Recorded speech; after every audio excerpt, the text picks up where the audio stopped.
bioskop ini dari yang kemarin sampai yang sekarang tuh kita banyak banget special screening kan yang udah dijalanin ya. Nah itu tuh melihat antusiasnya banyak sekali dan keluar dari bioskop terus masih semuanya matanya sembah banget dan nangis-nangisan. Aku tuh udah nonton ke beberapa kali tapi masih ada beberapa part yang bisa bikin aku tuh nangis. Apa tuh Kak? Kayak istilahnya nih gak ada gitu. Biasanya ada beberapa adegan ibu tuh yang memang bisa di spoiler ya? Kalau kamu tuh yang ngomong.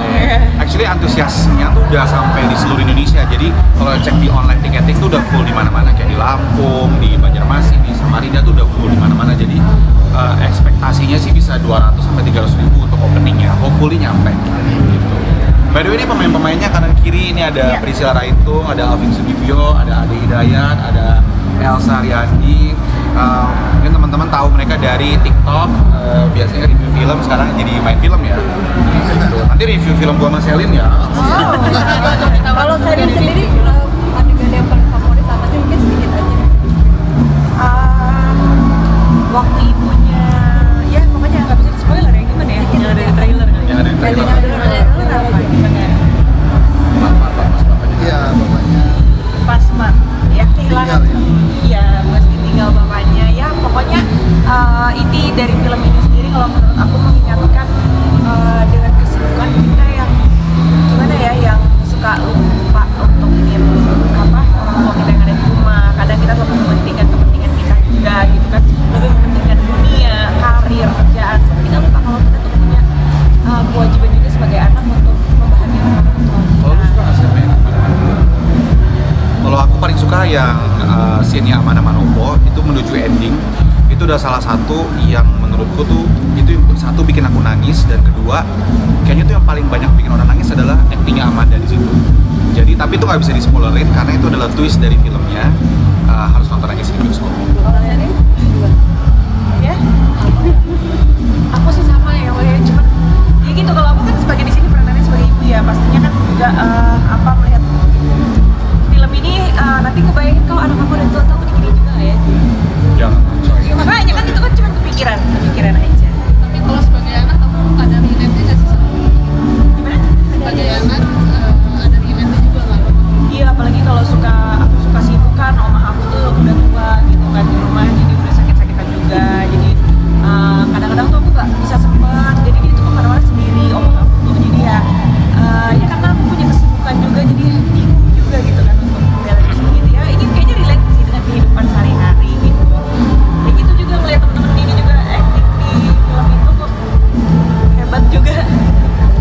Sebagai reminder buat para pemain juga nggak sih? Review nih, sekarang jadi main film juga gitu.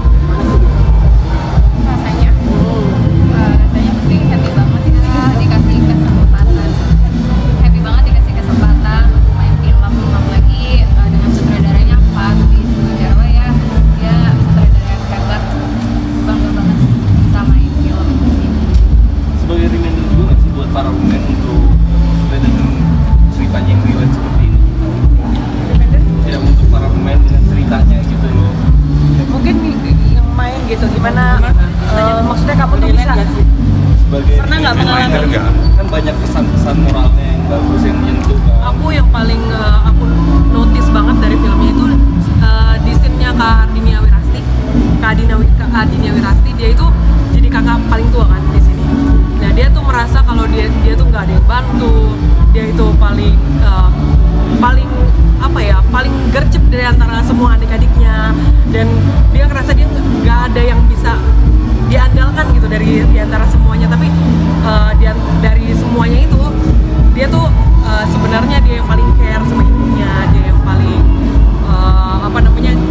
yang paling peduli sama semua adik-adiknya. Jadi aku ngerasa relate banget di part itu karena sama-sama anak pertama. Ya, anak pertama berat. Betul sekali, berat sekali ya. Pasti ada yang anak pertama juga ya di sini ya. Tulang punggung ya kan, backup mama papanya kayak gitu.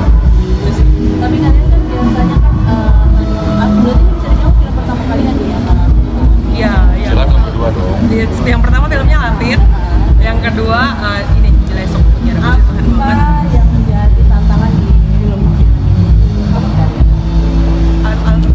Kalau aku mungkin karena ini baru pertama kali, jadi semuanya agak agak terasa sulit sih, mungkin karena belum terbiasa kali ya. Karena biasa nge-review film, tapi sekarang disuruh acting gitu sih. Alfian tuh scene-nya sama Immanuel Caesar Hilton. Iya, sama Yasmin. Itu gimana tuh? Itu sebetulnya kesulitannya tuh pas waktu reading doang sih, karena aku kan baru pertama kali acting juga. Tapi pas udah take-nya sih nggak terlalu sulit sih.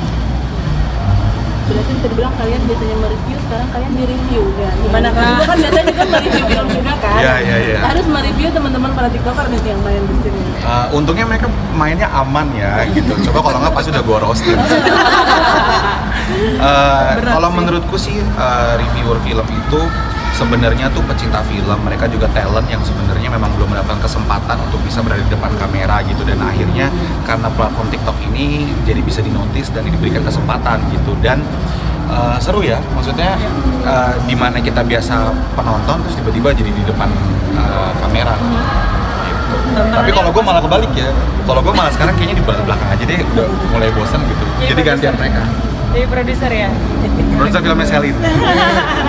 Tapi Kak Bima sendiri kalau melihat film Wilayah Kesucian ini seperti apa sih sebagai penonton? Karena dirimu suka mereview juga. Ya, setahun terakhir ini tuh, bukan cuma setahun ya, beberapa tahun terakhir tuh udah terlalu overload sama film horor. Dan aku pun sebagai reviewer film bersama teman-teman di sini tuh mulai jenuh sama yang namanya horor, karena dan aku pun juga membuat film horor. Film aku sama Selin berikutnya pun juga film horor Buto Ijo gitu. Tapi sebagai penikmat film sebenarnya udah capek, karena kita nontonin film horor setiap minggu gitu. I'm sure teman-teman wartawan di sini juga semuanya nontonin film horor juga capek juga kan. Nah, dengan adanya film tentang ibu, film keluarga, dan dibikin dan digarap dengan sangat serius, dan menurutku tuh sesuatu yang sangat menyegarkan. Meskipun sebenarnya genrenya udah banyak, sebelum-sebelumnya udah ada gitu, tapi kan jarang dibuat nih beberapa tahun terakhir. Jadi sebuah penyegaran, dan semoga lebih banyak produser-produser yang lebih berani untuk bisa bikin film-film seperti ini. Dan gak cuman mengandalkan horor-horor aja, termasuk self-reminder buat diri aku ya. Dirimu sebagai penonton, sebagai review film, berapa nilai yang kamu bisa berikan kan? Udah nonton. Kalau film ini 9,5/10. Setengahnya kurang nggak sampai 10/10 karena ada beberapa bagian teknis dalam film ini yang aku sebagai filmmaker tuh kayak gatel gitu. Tapi kalau dari segi cerita, dari segi performa ya menurut aku tuh sempurna. Apalagi dari segi performa.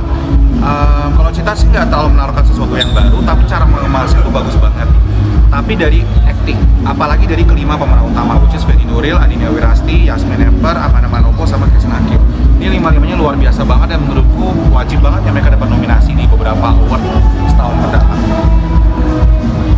Boleh dipromo dong, boleh dipromo. Jangan lupa nonton Gila Esok Ibu Tiada di bioskop-bioskop 14 November 2024 ini. 1, 2, 3. Jangan lupa nonton Bila Esok Ibu Tiada bioskop-bioskop mulai 14 November 2024.